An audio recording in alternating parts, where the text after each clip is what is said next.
Assalamualaikum warahmatullahi wabarakatuh. Kembali lagi dengan channel kami di Cerita Kiai, yang selalu menceritakan kisah-kisah para kiai dan alim ulama, dari segi karomah ataupun tingkah lucunya.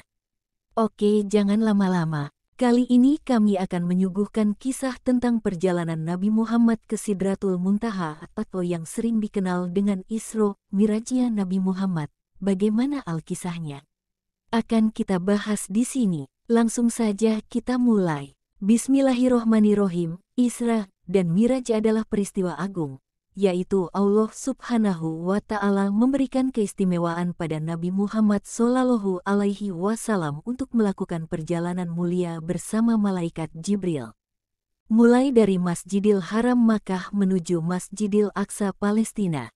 Kemudian dilanjutkan dari Masjidil Aqsa menuju Sidratul Muntaha untuk menghadap Allah Sang Pencipta alam semesta.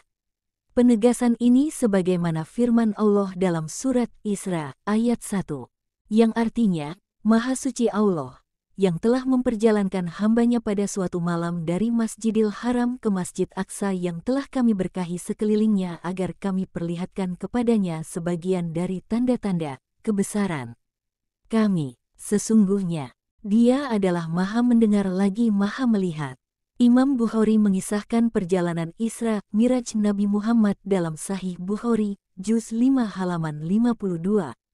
Intisarinya adalah, suatu ketika Nabi berada di dalam suatu kamar dalam keadaan tidur.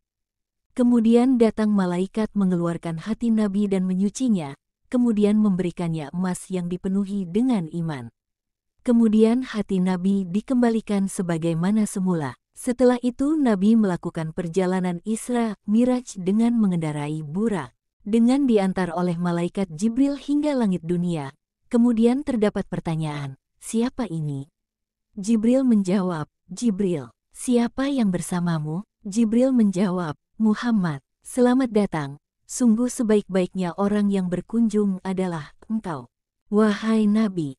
Di langit dunia ini, Nabi bertemu dengan Nabi Adam alaihissalam. Jibril menunjukkan bahwa Nabi Adam adalah bapak dari para nabi.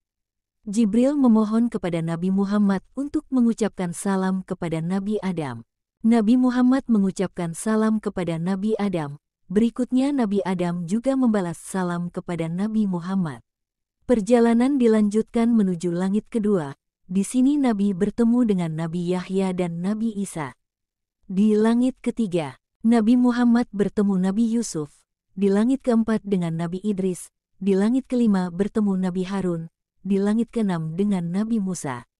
Nabi Musa menangis karena Nabi Muhammad memiliki umat yang paling banyak masuk surga, melampaui dari umat Nabi Musa sendiri. Dan terakhir di langit ketujuh, Nabi Muhammad bertemu dengan Nabi Ibrahim. Setelah itu, Nabi Muhammad menuju Sidratul Muntaha, tempat Nabi bermunajat dan berdoa kepada Allah. Kemudian Nabi naik menuju Baitul Makmur, yaitu Baitullah di langit ketujuh yang arahnya lurus dengan Ka'bah di bumi. Setiap hari ada 70.000 malaikat masuk untuk bertawaf di dalamnya. Selanjutnya Nabi disuguhi dengan arak, susu, dan madu. Nabi kemudian mengambil susu. Jibril mengatakan, susu adalah lambang dari kemurnian dan fitrah yang menjadi ciri khas Nabi Muhammad dan umatnya. Di Baitul Makmur, Nabi Muhammad bertemu dengan Allah dan mewajibkan melaksanakan salat fardu sebanyak 50 rakaat setiap hari. Nabi menerima dan dalam perjalanan bertemu Nabi Musa.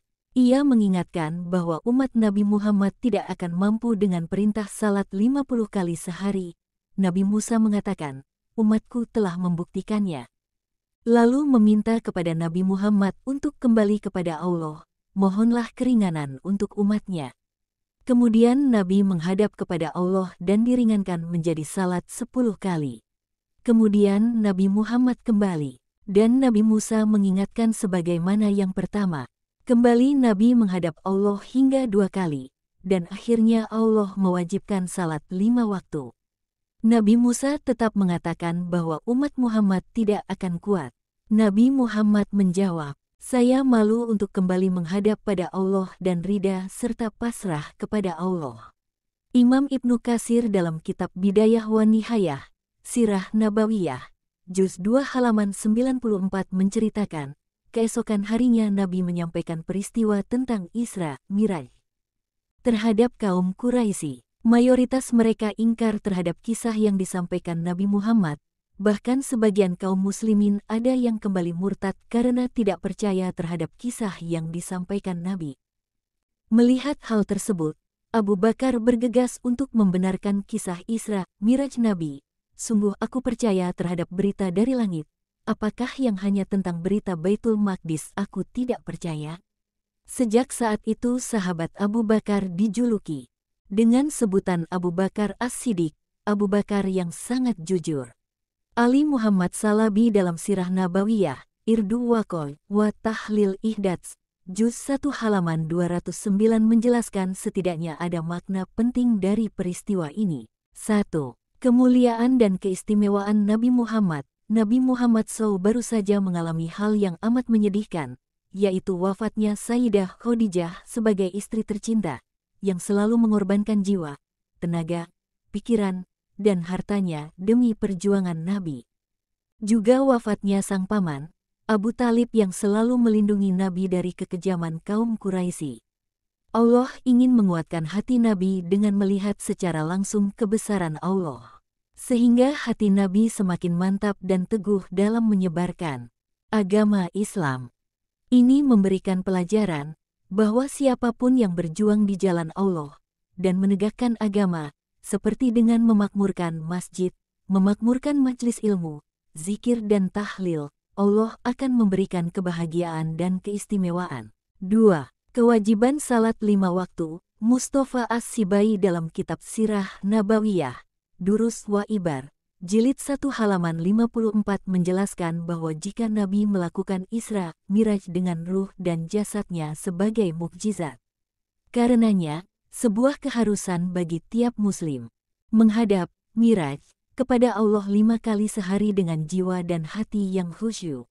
Dengan salat yang khusyuk, seseorang akan merasa diawasi oleh Allah SWT, sehingga malu untuk menuruti syahwat dan hawa nafsu, berkata kotor, mencaci orang lain, berbuat bohong. Justru sebaliknya lebih senang dan mudah untuk melakukan banyak kebaikan. Hal tersebut demi mengagungkan keesaan dan kebesaran Allah, sehingga dapat menjadi makhluk terbaik di bumi. 3. Perjalanan pertama luar angkasa. Dalam sejarah, perjalanan dari Masjidil Haram ke Masjidil Aqsa hingga Sidratul Muntaha adalah perjalanan pertama manusia di dunia menuju luar angkasa dan kembali menuju bumi dengan selamat. Jika hal ini telah terjadi di zaman Nabi, 1400 tahun yang lalu, hal tersebut memberikan pelajaran bagi umat Islam agar mandiri, belajar, bangkit dan meningkatkan kemampuan, tidak hanya dalam masalah agama, sosial, politik, dan ekonomi, namun juga harus melek terhadap sains dan teknologi.